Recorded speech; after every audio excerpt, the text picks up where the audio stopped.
Salut mes hérissons, j'espère que vous allez bien et aujourd'hui on se retrouve pour notre C'est mercredi, que lisez-vous? La semaine passée, j'ai lu le tome qui regroupe deux nouvelles en rapport avec la saga La Sélection de Cariacas, donc ici Le Prince et le Garde, dans la collection R chez Robert Laffont. J'ai bien aimé la première qui était en rapport à Maxon, où on voit un petit peu plus comment il est à l'intérieur. J'ai eu un petit peu plus de mal avec la seconde et Aspen, tout simplement parce que ce n'est pas un personnage que j'apprécie plus que cela. J'ai néanmoins passé un très bon moment. La semaine passée, j'ai eu envie de me faire quelque chose de bien trash, de bien noir, mais vraiment de tout petit, histoire de ne pas faire une overdose. Donc, j'ai lu Je tue les enfants français dans les jardins de Marine Serre aux éditions Pocket et c'est un coup de cœur absolument monumental.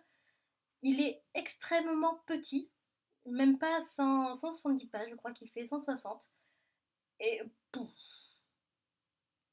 j'ai déjà fait ma chronique là-dessus qui est beaucoup plus longue et peut-être un petit peu plus engagée que les précédentes, mais en traitant un sujet aussi tabou que les difficultés que peuvent rencontrer les enseignants dans des collèges ou dans des lycées à caractère, je dirais, difficile, tout simplement parce que on se retrouve dans des quartiers qui sont complètement défavorisés, où les enfants ne sont peut-être pas forcément encadrés, et la Serre fait un gros punch en dévoilant, parce qu'elle l'a vécu, et je peux attester car c'est des choses que j'ai vécues aussi, mais en tant qu'élève, des choses que on tait trop souvent.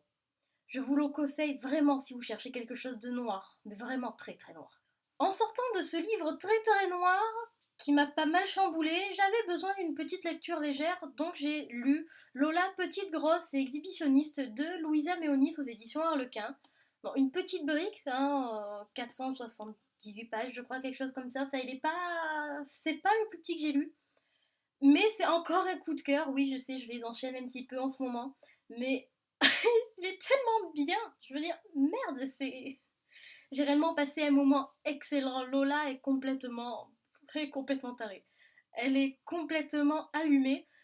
Mais en lisant certaines choses, je me suis rendu compte qu'en fait, j'étais un petit peu pareil, que certaines de ses réflexions, je les avais tout simplement déjà faites, que certaines pensées qu'elle avait eues, je les avais déjà eues avec la même intonation. Donc réellement, je me suis beaucoup retrouvée dans le personnage de Lola. Surtout que merci.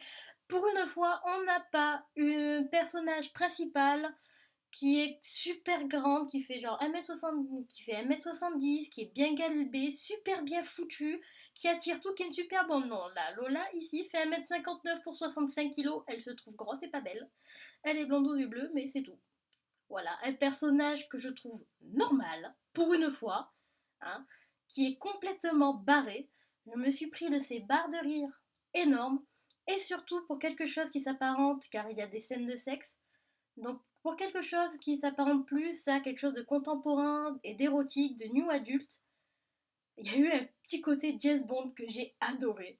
Je vous fais la chronique dès que possible. Cette semaine, je vais lire deux livres en alternance, étant donné qu'il y en a un qui est un petit peu spécial. Je vais donc reprendre ma lecture du premier tome de la saga Les Loups de Fardisland, à savoir Les Liens du Sang, paru chez les éditions Véritage Québec de Bobby Reich.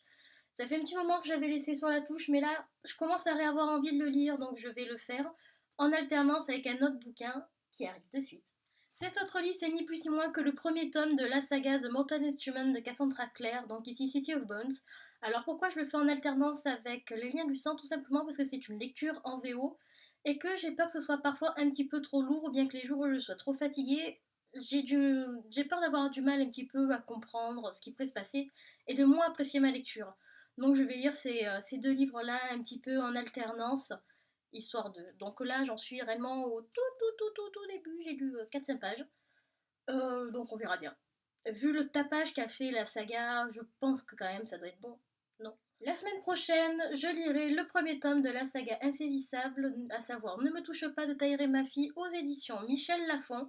Un livre que je veux découvrir depuis très longtemps, j'en entends parler tout le temps sur la blogo, comme quoi l'histoire et la saga entière est absolument géniale, et moi je suis là. Je l'ai pas lu. Donc on va rectifier ça très vite. Voilà mes hérissons, comme d'habitude, n'hésitez pas à me dire en commentaire ce que vous avez lu la semaine passée, ce que vous lisez cette semaine et ce que vous lirez la semaine prochaine, et moi je vous dis ciao ciao.